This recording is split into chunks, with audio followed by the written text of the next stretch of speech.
Hello, everyone. Om Shanti, and welcome to this very special edition of The Next Normal in collaboration with the Brahma Kumari's Meditation Museums, America Meditating Radio.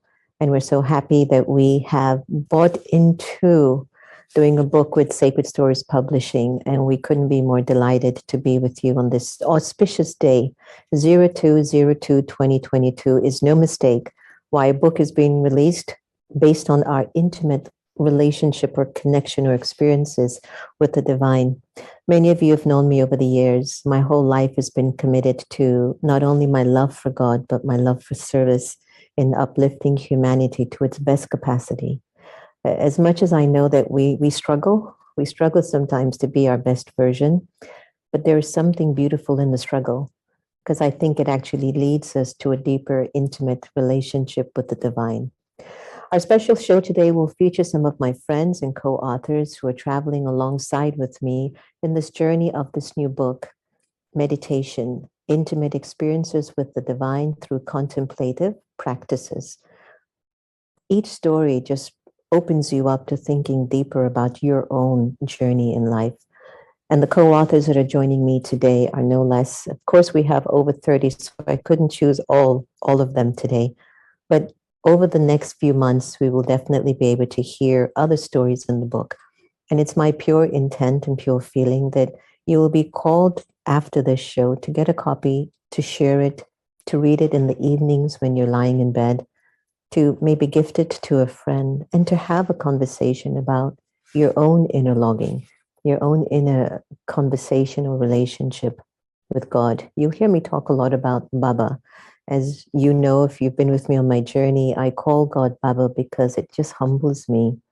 I don't bring the ego into my relationship with God. I just want to be a child in front of Baba so that the work can happen and he can develop me in the best way possible.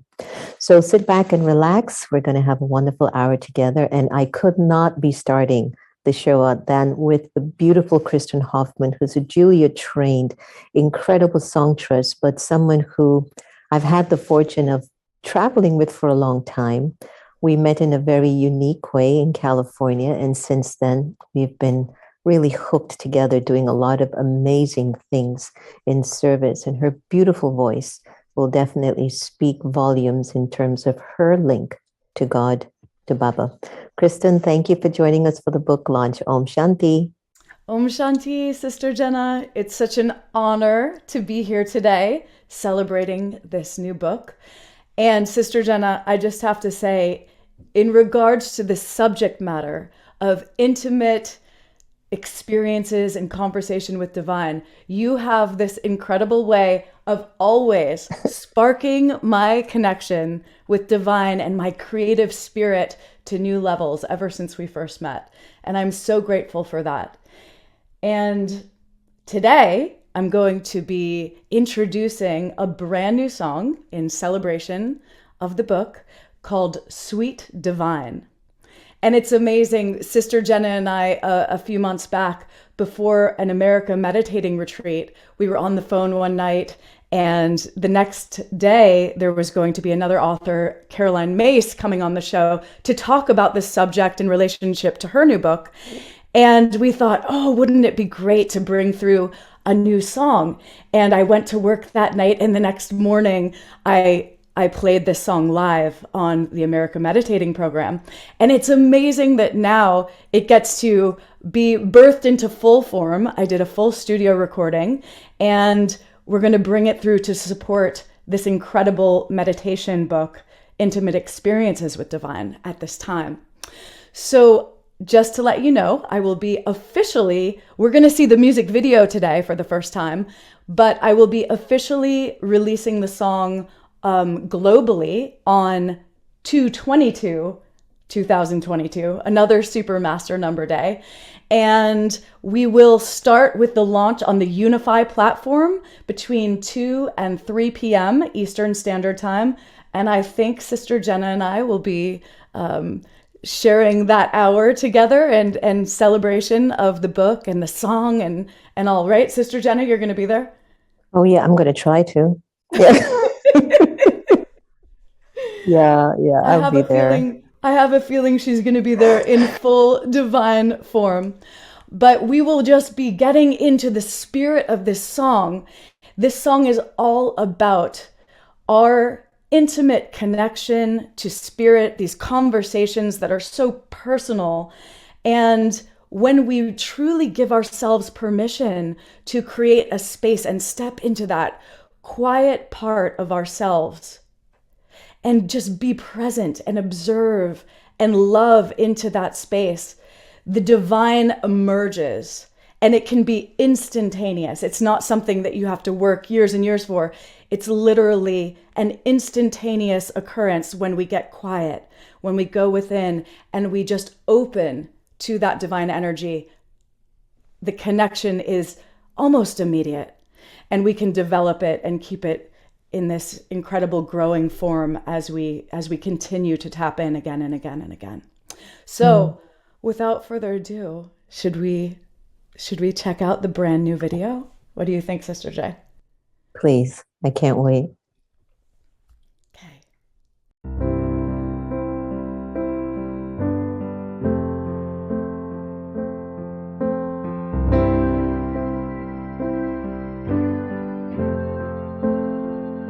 Sweet divine, you know my soul in intimate light. You guide me with a map of signs. Let me know that it's all right. It's all right. Sweet divine, when we speak in deepest prayer, in the silence feel you there, like you're always so aware of me. In these conversations, you help me see the way. These conversations, my unique offering. These conversations, the healing that is mine to claim. Oh, sweet divine.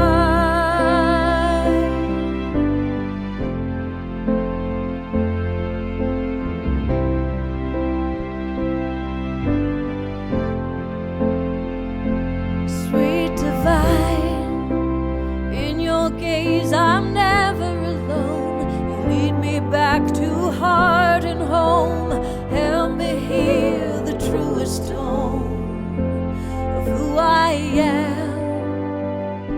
Sweet divine, even when I'm living asleep, forgotten how to listen deep, you find a way to sing to me through the night. In these conversations, you help me see the way. These conversations, my unique offering. These conversations, the healing that is mine to claim. Oh, sweet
divine.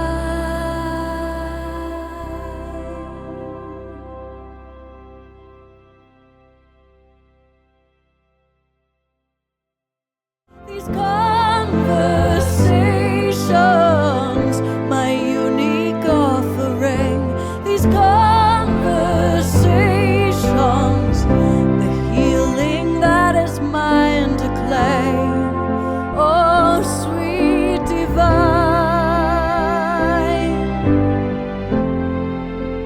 sweet divine. Oh, I love the video so much. It turned out so beautifully. I don't know, I got a little teary-eyed. Me too. Oh, Beautiful. well, I just want to say namaste. It has been such an honor to be with you all, and thank you to God, thanks to Divine, to Baba, and to all of the sisters of the Brahma Kumaris for reminding us all of our sacred and intimate relationship and how important it is to maintain this connection and this conversation with Divine. Thank you. Om Shanti. Thanks. Om Shanti.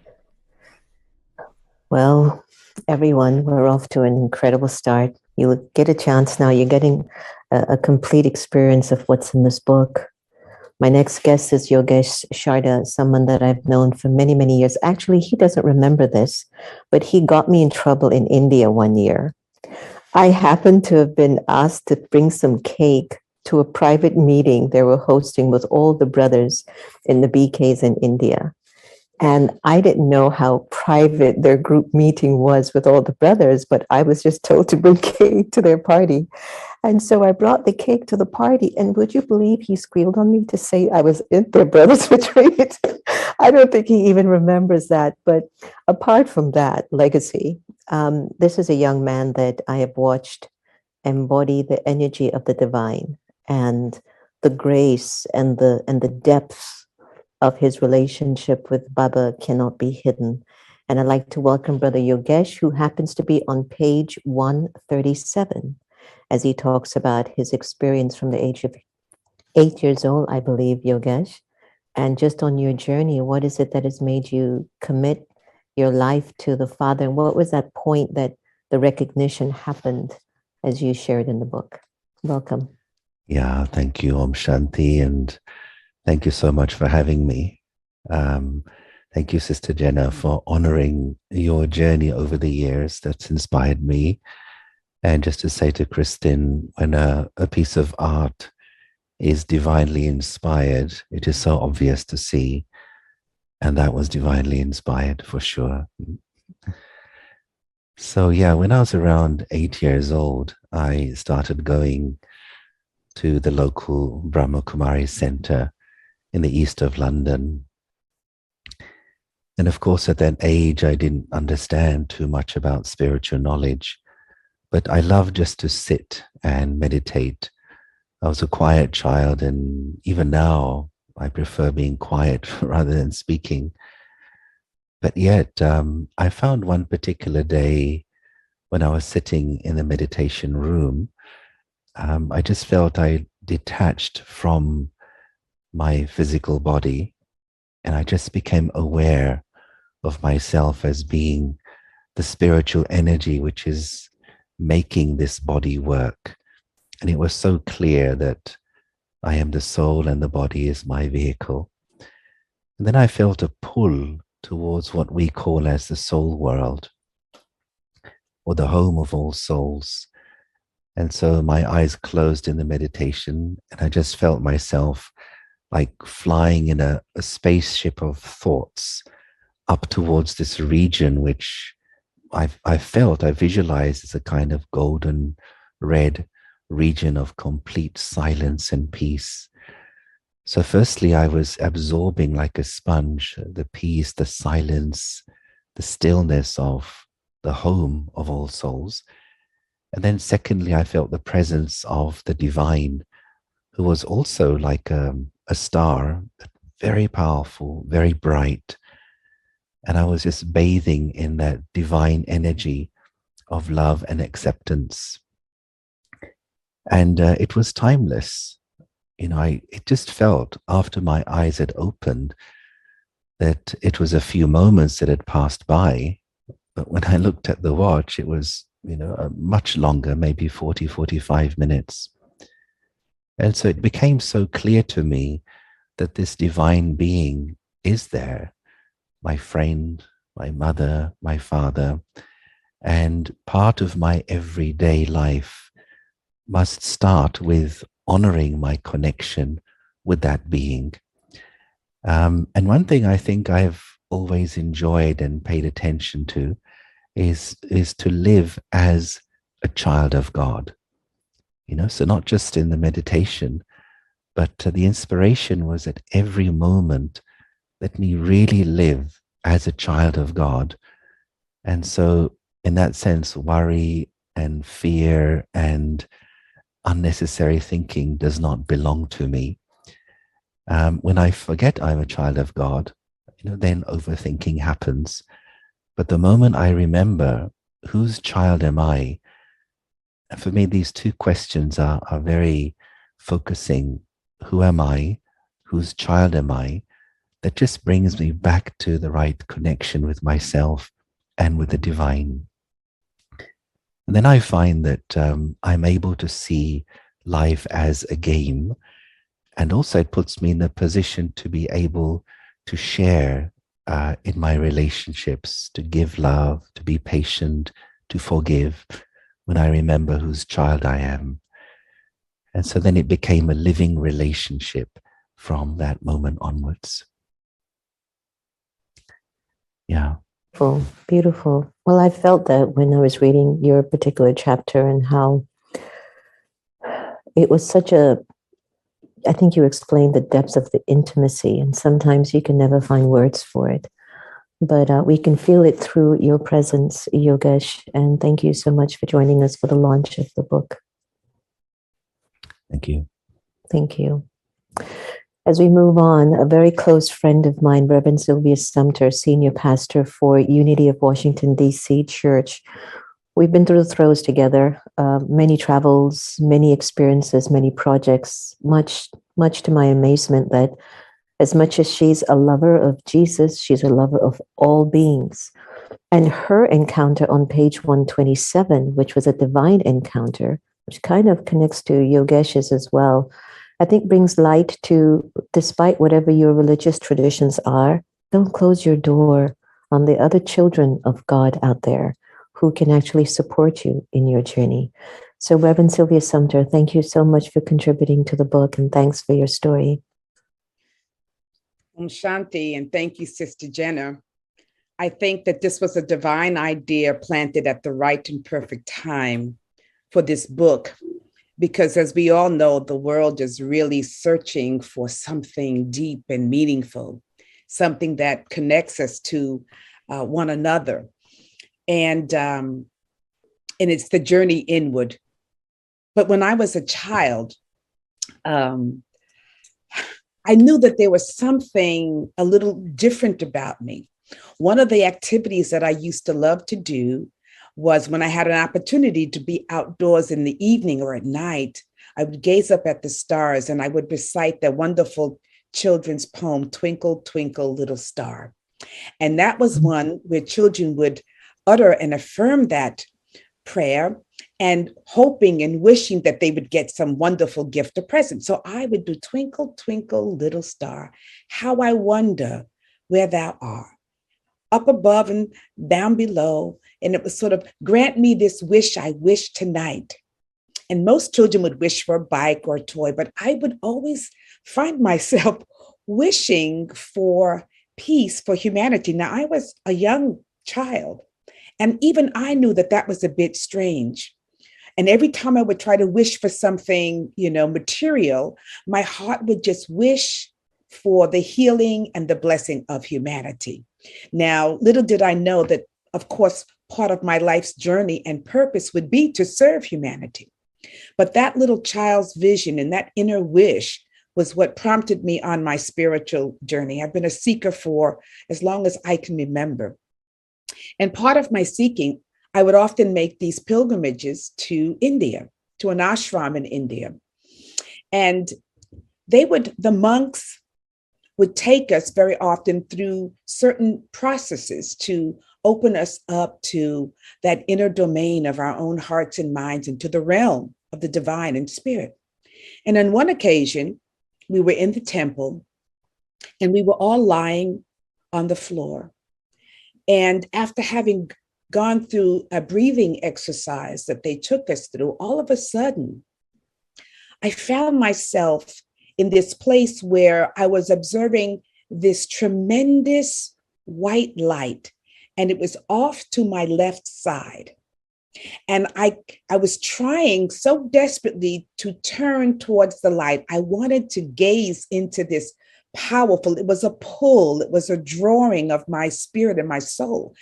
But yet I could not turn directly to look into the light. And I was trying so earnestly. The next thing I knew, before me stood a figure that was emblazed in light, but I knew that it was Jesus the Christ, right before me, emblazed in pure light. So I couldn't see all the features, but somehow his essence and his spirit came through so that I knew that that was Jesus. And then to my left side were some of my teachers from the ashram, Sri Amma Bhagwan, and they were at my left side. And on my right side was the light that emanated the Buddha spirit, and it was sort of Buddha. And behind Buddha was, I believe, to be Krishna. But these beings were ablaze with light, and they were standing before me with so much love and compassion. And as I still wanted to turn toward this great light, the great light, Jesus said, it's not necessary for me to look directly into the light, that they were the full embodiment of the light, just as I am. And that all that I would need is contained within me as it is within them. And they proceeded to give me what I call a holy hug. There was conversation. Couldn't quite remember what the conversation was at that point. I do remember the end of the conversation, but during that point, they surrounded me and gave me what I call a holy hug. And it was this transference of love and light that went totally into my being and my heart. And it was as if to say that the light that I see in them, the light that is the great light of God, or the light of the divine, is also in me. And through that hug, I could feel it. And it was so powerful. And then all of a sudden, as I was basking in that, I recognized I am the embodiment of the light of God, just as you are, just as these great saints, sages are as well. And then it was a conversation about my mission in life. And they were there to remind me that my soul had committed to serve humanity all since I was a young child, and that I had allowed maybe life to get in the way. But this was a reawakening of my mission, an affirmation of my purpose for being, that I was here to uplift and serve humanity, to relieve suffering wherever I could, and to bring light into the world, and to remind others that they too are light workers, light beings. And so they turned me around after that wonderful holy hug and said that it was time for me to continue with my mission. And I left feeling I could see myself walking, and they were behind me watching, but sending love and support and light and validation. And it was sort of me just walking into my mission, walking into my purpose of continuing the journey to be light, the embodiment of light and love, and to help my fellow human beings and my fellow sojourners along this path of life itself. And so it was a great experience because I felt, yes, I'm on track, I'm on point, and I'm on purpose. So thank you so much for allowing me to share this part of my journey. You definitely pulled us in. That must have been so mystical.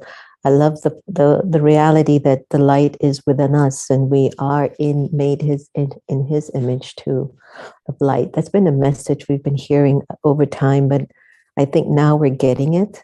that we are that light. The light is within us. Thank you so much, Reverend Sylvia Sumter. Next is a very dear friend that I had the fortune of meeting as a director of the Peace Ambassadors, and great work that she's been doing over time. Great consultant in the corporate sector, making things move, taking things to the top. And then 9/11 happened, where there really wasn't much light on that day. But as a result of that event, it changed her life forever. And her chapter in the book on page 51 speaks about my quest for world peace. Please meet Emily Hein. Hi, Emily. Hi, Sister Jenna. Mm-hmm. Well, what was it like? What was your opening? What was that light that shone on such a dark day? How did it change you? I have to say that I didn't expect to be shaken awake so abruptly like many people were that day. What struck me as the events of 9/11 unfolded was how I saw the world responding in two desperate ways or disparate ways. One group was responding with peace and compassion and love, and another group with anger and vengeance and hatred. And I literally made a vow that day to dedicate my life to peace and compassion. I was working at Microsoft at the time, and on that day, I made the decision to leave the safety and security of corporate America and figure out how to serve peace and compassion. So that was scary. I didn't know what would happen next. And so, like many people do, when you're in that transition phase, you go inward. So the first thing I did was I learned how to meditate. And I thought, well, this can maybe help me get some clarity on where to go next with this mission that I've signed up for. But also maybe it can help me deal with the chronic anxiety and depression that I had had most of my life. So I had no idea that I would receive such divine guidance. I loved Kristin's song, "Sweet Divine, You Guide Me with a Map of Signs." That is exactly what happened to me. I could not have predicted it. The first thing that happened was, after learning how to meditate and sitting with myself, there was an event one day where this energy just came into my body, through my head, all the way down into my body and enveloped me. And it was this divine presence that felt like me, only way better. And I just felt filled up. And I thought, wow, what is this? I want more of this. And soon thereafter, I started receiving visitations from divine masters, including Jesus Christ himself and the Dalai Lama. And I thought, what the heck is this? I really didn't talk about it very much because this wasn't happening among my friends at dinner parties. And so I just kept to myself. But what was happening was I was getting little breadcrumbs. I was getting little signs.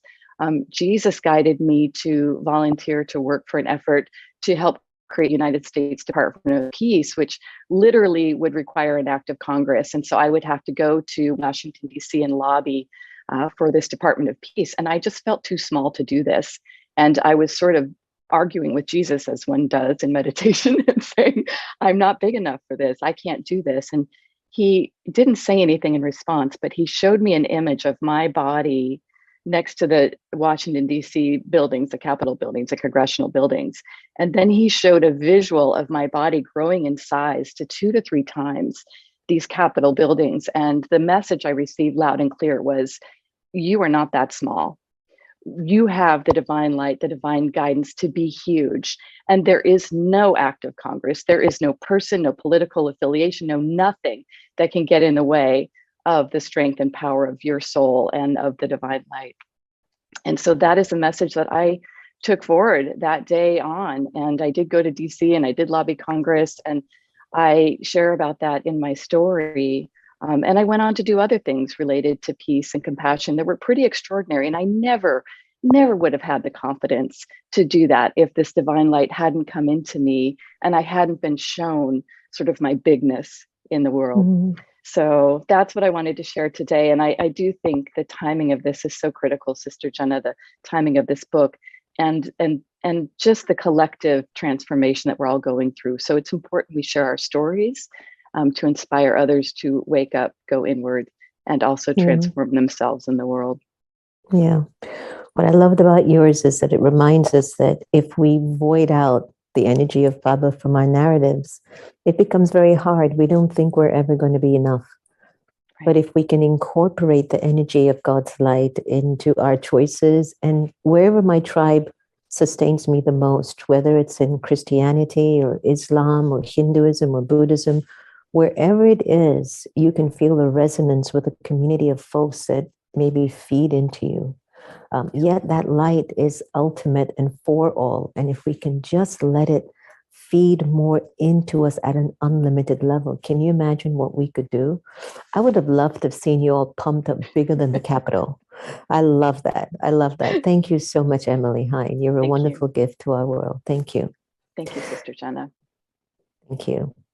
Next, we have Brother Max Tucci. Now, Max is a wonderful blend of many things. Coming from a family of restaurateurs, the Del Menico, I hope I did that right, Italiano, you know, the fire in the Italiano energy. But the fact that Max went through a very traumatic experience at a very young age of losing his father, the love of his life, but then moving into another version of himself and carrying what he has taken from his father, but then bumping into the importance of his initials, OM, O-M. Max, tell us a little bit about the initials and the vibration of this OM and how it impacted you in your change. And you're on page 105. 105. Welcome. Yes, thank you all. Thank you. Thank you for having me here today. Yes, OM. It was ingrained in my being, Oscar Maximilian Tucci, OM. And as a child, I was always called OM. And it was fascinating because I grew up in a very Catholic household. My mother came from Lithuania. My father was Italian, very Catholic. I was an altar boy. And from a young age, I knew that I was from the I am of the I am. And it wasn't something that I've learned in church or that I learned being an altar boy. It was something that was already inside of me. I would walk through the streets of Florence, Italy, where I was raised, and I would have to stop and pause and kneel and make the sign of the cross and pray. It was almost like a Joan of Arc experience. I had no idea what I was doing, and my mother allowed me to just be me. And so I grew up in this fascinating world. It was the Ringling Brothers and Barnum circus of the restaurant industry, Delmonico's, which is America's first fine dining restaurant. My grandfather took it over in 1926, and then my father proceeded and my aunt as well. So the hospitality industry was always, how may I serve you? All are welcome at my table. These were the Delmonico way. These were ways that I was raised to believe. And so my future was an amazing childhood. I was born into this family that really, I called my father the producer of my childhood. It was everything from playing the drums to riding horses to travel all around the world. And even though he was operating one of the largest restaurants in New York, 1,000 lunches a day, he found time for family. And family was really his joy.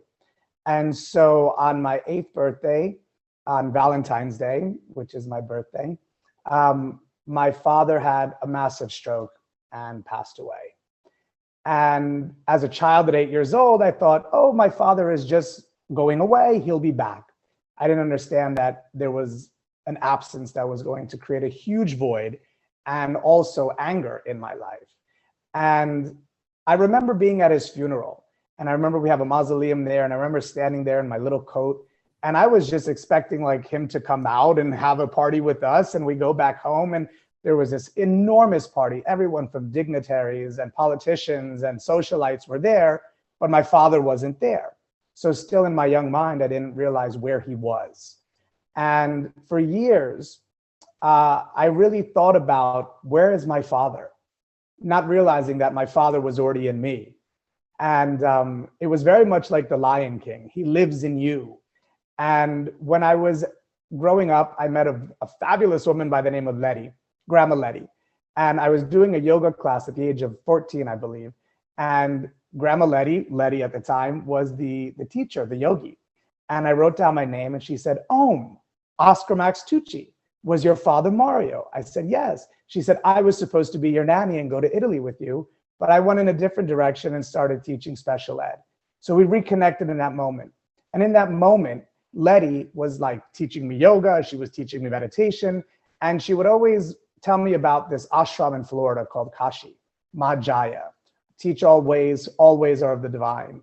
And years later, going through this anger still of my father, not of his death necessarily, but of the roles that he left me. I was the husband, I was the father, I was the uncle, I was all of these masculine roles that my father left for me to have.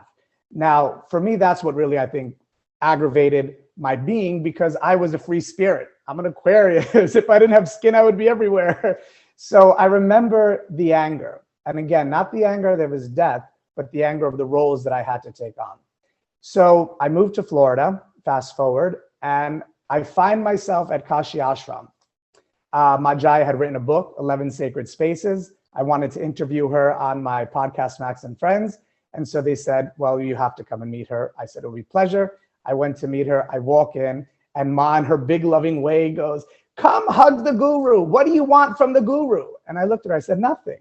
She goes, finally, someone who doesn't want anything from the guru.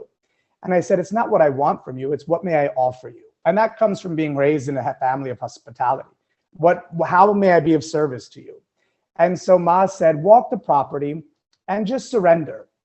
And so as I was walking the property of Kashi Ashram, I was thinking heavily of my father. And there was an old train car. There is an old train car on the property. And I found myself in there, and I found myself really like becoming an inner child again. My inner child was like, let's play, let's play. So I'm inside of this train car. And as I'm inside of this train car, I start to meditate. And I'm meditating there, and I'm thinking of my father, and I'm thinking of the restaurant, and I'm thinking of my mother. And then I start thinking of my anger, and I start thinking of the roles. And I'm hearing, I am of the I am, I am of the I am. And then I'm just in my head saying, Om, and just letting it all go out, getting it out, purging myself of what I didn't know at the time was this anger that I had towards my father. And as I'm oming in this train car, the time was infinite. And I'm sitting there, and I'm realizing that my father's death had given me my life.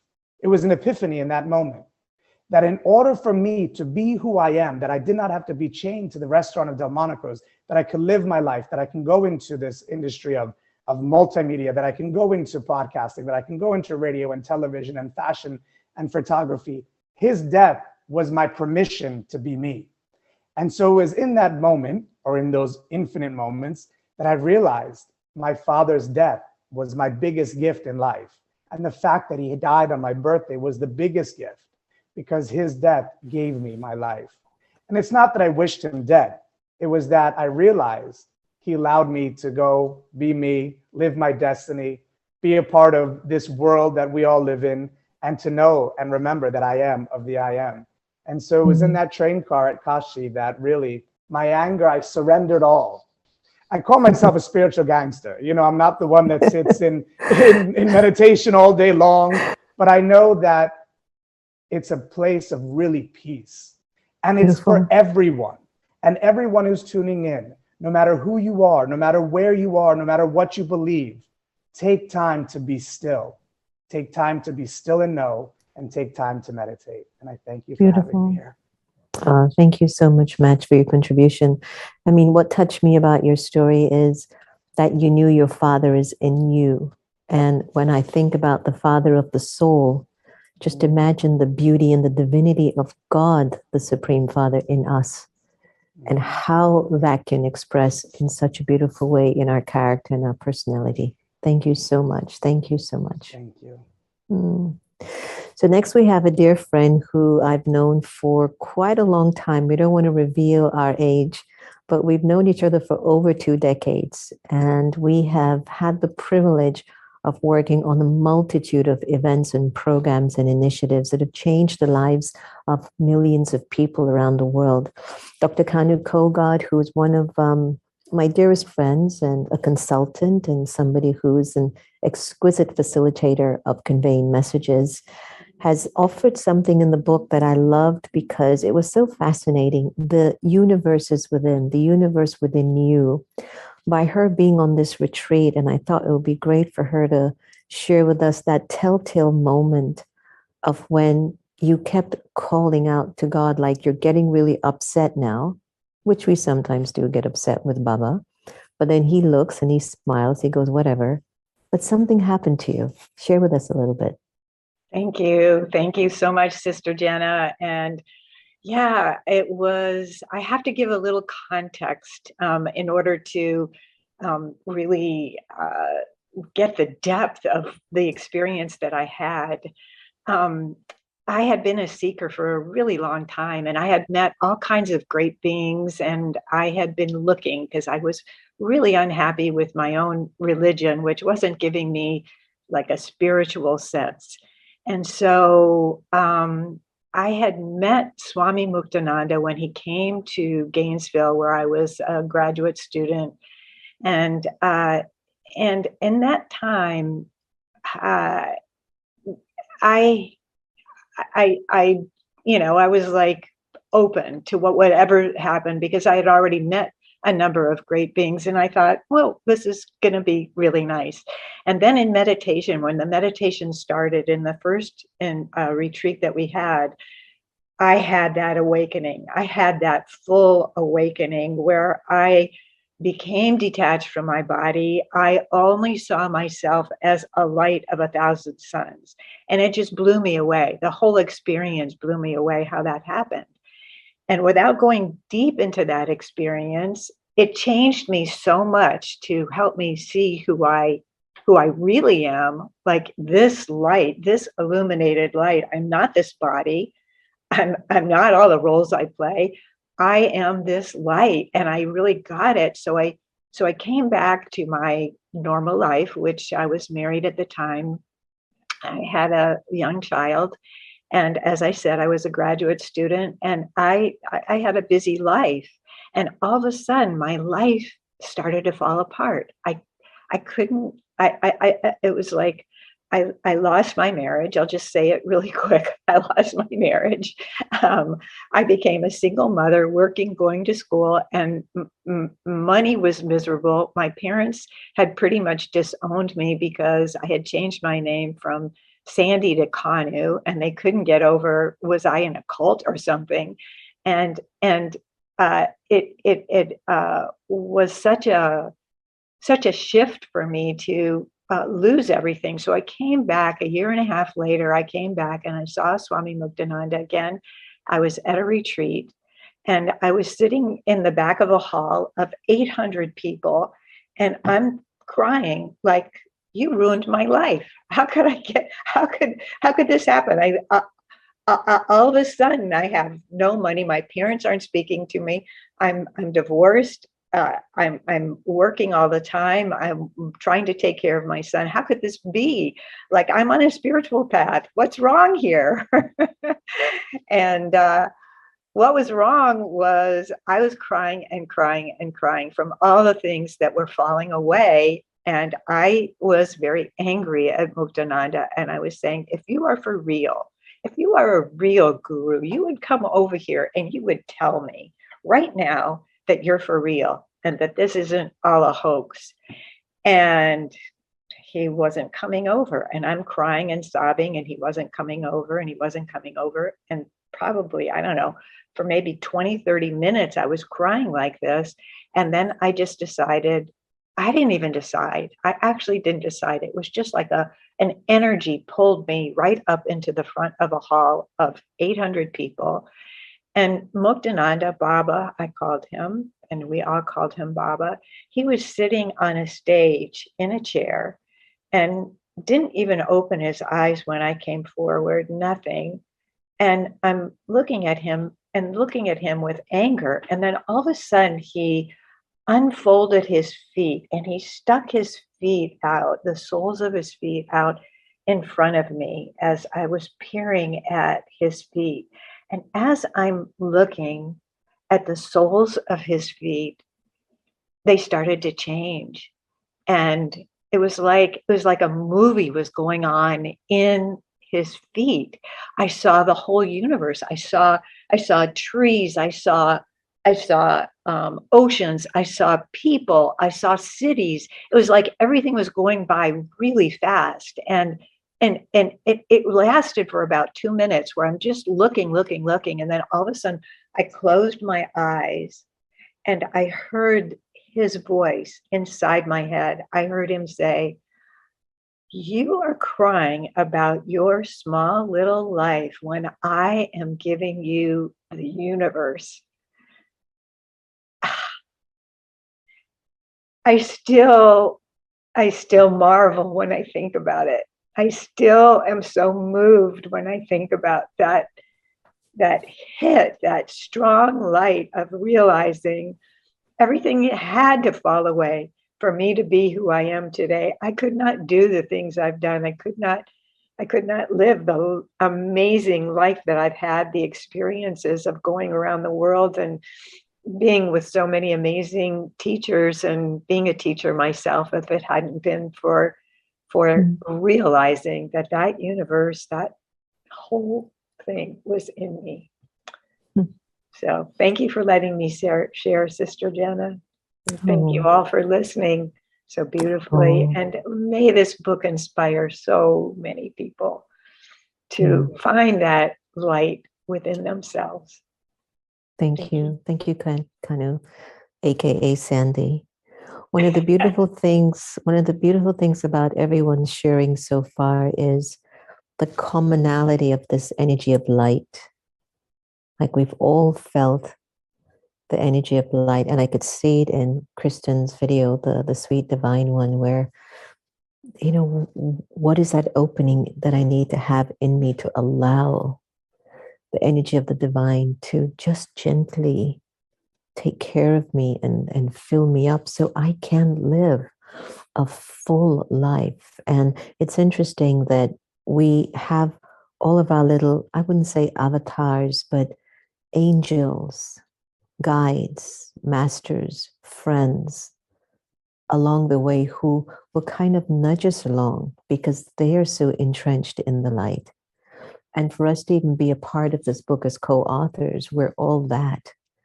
You know, we're all like these living beings of light, walking one step at a time, taking everyone who's in our connection with us deeper and deeper into the light. And I loved your story, Kanu. Thank you so much. We're going to move on to someone who is just got, I would say, so much courage and tenacity and light. And her story is so rich and raw. Her story is so rich and raw and real, from woundedness, so from woundology to wholesomeness, where she really stepped in.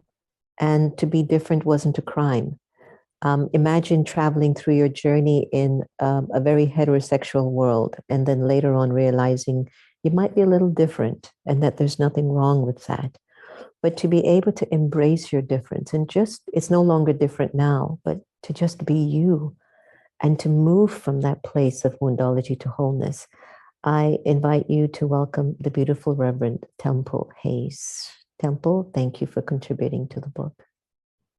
Om Shanti, Sister Jenna. And you know, I don't know in my lifetime that I've met a person more suited to be the leader of a book about meditation than you, my dear sister. Whether you're texting or we're talking or I think your name, I immediately hear, be still, Temple, be quiet, go meditate. And that's with all the sincerity of my heart. It's my honor to be in your playing field, in your boat, or wherever you go. There's a saying that says that a miracle is what happens when you wake up one day and you're there and you don't recall all the necessary steps that it took to get you there. When I was 5 years old, outside in our backyard, climbing a tree, I heard a message that I was here for the world, as a 5-year-old would hear that type of message. Yet in that moment, it did not feel like a miracle to me because I had already been exposed to a small town of Southern Baptist, deep-rooted religiosity, as well as going into my teenage years of realizing that I was attracted to the same sex. And obviously, to put it in perspective, this was before you could Google, let me find people like me, or let me understand myself. I felt, if anything, like a curse. And like Kanu, I was approached as I was involved in cults and I was the black sheep. And my grandmother, whom I adored at 13 and a half, told me that I was going to hell before I even had my driver's license. So in that space of my life, there was such a dichotomy, because I would talk to God or the divine, and I felt the presence, and I felt the light, and I felt the energy, and I felt the healing. And then I would go into the box and the aquarium, and I would get the mirror back to me of shame and guilt and betrayal from my own family. And that being said, I was working in a corporation when I was going into my 20s. And I had already decided then to live in a closet, whatever that would look like, and not draw too much attention to myself, because so far it hadn't gone that well. So I there working, and a man starts to approach me, and he walks towards me and he holds up his arm. And here I am, like I said, close to 20, he holds up his arm and it's bleeding. And my immediate innate instinct was to go to him and offer him a healing. And I held my hand to him, and immediately he stopped bleeding, and he looked at me, and it really scared him, and it shocked me. And I went, oh my gosh, I'm a healer. I can't do this though, because I can't have one more thing that's weird, going on around here. So I went through my life and found metaphysics and became a spiritual leader and, all that. And then in my going into to be 50, I decided to go on a journey to Brazil, because I'm always, like all of the people, the wonderful teachers and leaders and healers today, as they all share, I'm always a student first, more than anything in my life. And so I went to Brazil to discover more abilities, more innate energy. And I went before a healer that told me that I was here to be a healer, and they did some work on me, and they told me to go back to my posada and to be quiet and be still for 24 hours. Well, my room was mostly windows, and the noise level was very intrusive, if you will. You could hear elements from the outdoors. And of course, with me, there's going to be some noise wanting to be silent. And so just like my life had been previously, there's construction workers outside my windows. And it was very distracting, and I could not relax and follow the instructions that I had been given about about being quiet. So anyway, short of the story, I sought another room. There were none available. And I said, okay, this is my experience. I'm supposed to be able to be quiet in the midst of noise. What a concept. And so I lie down, I take a deep, deep, deep sleep. And I just go to like another dimension. And in that deep sleep, or likened to what so many of you have said today, I enter into like a cave of deeper understanding within my being. And in that, I awoke to something or someone tapping me on the shoulder. Yet what was interesting is I was the only one in the room. And I was shown a movie of when I was 19 years old. And I saw the man holding up his arm, and it was bleeding. And the voice said, you have always been you. You have always been a healer. You have always been a miracle worker. At this time, the construction noise is so loud, it's almost unbearable. And I go and I open the sliding glass window, and I yell down, and I'm just being loud because obviously I don't speak Portuguese. And I'm leaning over and I'm going, hey, be quiet. And the guy is looking at me with body language like I apologize. And over to the side, a man is walking towards me with a bandage on his arm, and he's pointing to his arm. And here we are in the divine timing of life, of 30 years between each moment, of the same story and moment, of that a miracle is what happens. It's what happens without us remembering all the steps it took to get us there. A miracle is the fact that in divine timing, there is absolutely no timing in this human life. And it's been one of the greatest moments of my life is to, like the wonderful Kanu said, that you know that there's something instilled within you that is yet to be realized. And like all of you, I can continue to seek it with humility and with the depth of my being. Thank you for allowing me to be part of this experience. It's been very teary today. Just to see these great souls and the healing of our stories. And that's what I know this book will be. Yeah. It will be a continued healing for people to wake up, come out of the closet, and be brave. Yes. So beautiful. Thank you so much.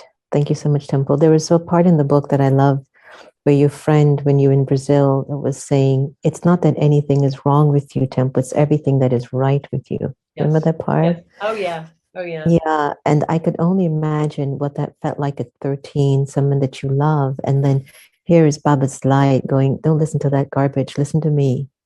Yes. You know, you're a healer. All of my kids have a different role to play in this unlimited drama. And one of the roles I need you to play is to help to heal my children. So thank you for your contribution over the years. And thank you for sharing in the book as well. Thank you so much. Thank you. Thank you. So everyone, hasn't this been a very moving experience? I think we were able to convey through all of our co-authors in the meditation book, just about the depth and the richness of what this book will offer. And each one of you, every one of you, Reverend Sylvia, Yogesh, Max, Emily, Temple, Kanu, did I miss anybody? Thank you. Thank you so much for being who you are and for being instruments for Baba's light to shine bright and bright. Thank you, thank you, thank you, thank you. I think with all said, I would love if we could just hold a moment of prayer and silence. In one, to just be grateful for our own journey, however it's been, whatever it's been, it's our own. And to hold silence for our humanity to awaken to the divinity in them by not being so trapped in the limitation of the body, but to be released by the knowing that they're immortal, eternal, imperishable, pure beings of light, the soul, and that they've come from God's womb, and that we should live with that energy here. This is the heaven on earth here, and that we bring Baba's light here. So let's take a moment of silence and send our good wishes and pure feelings throughout the entire world,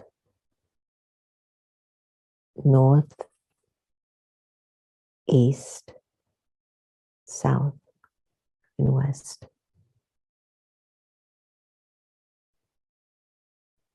There's someone out there who's being called to the light, to the divine expression of their ultimate self, to the purity within.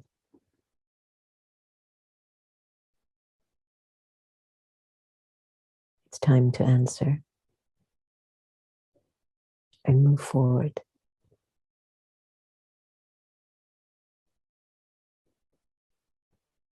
So let us allow Baba's light to flow through us completely and widely, so we can be of service.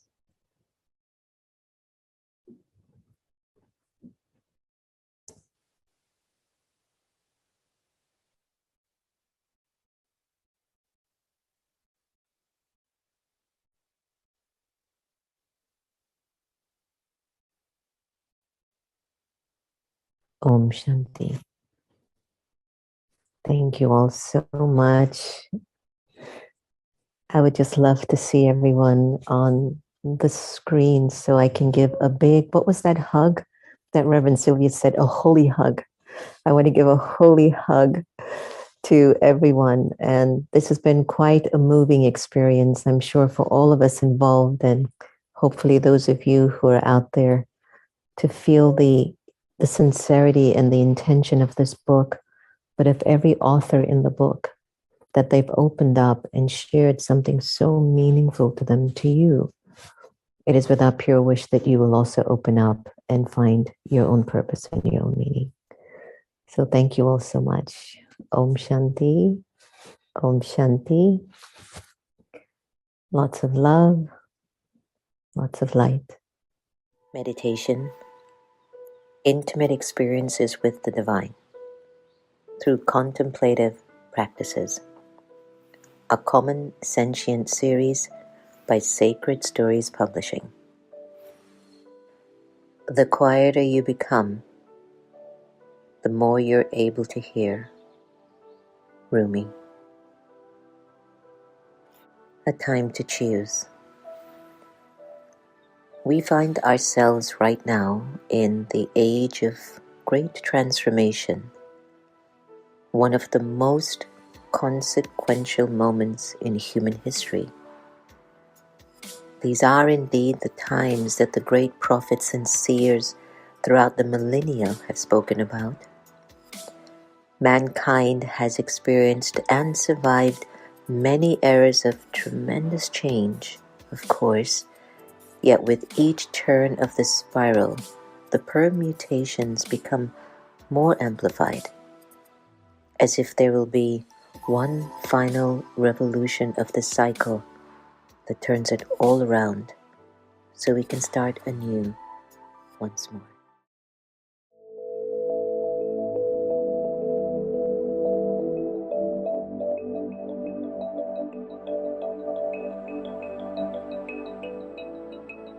I had the opportunity to connect with the energy of Shiva and have an amazing experience of the divine feminine, the divine masculine entering into my being and changing me forever. During an afternoon sail while on vacation, a divine message was given to me through an unexpected, non-ordinary chance encounter. The story I share in these pages is one of a profound vision that occurred during a meditation that changed the course of my life.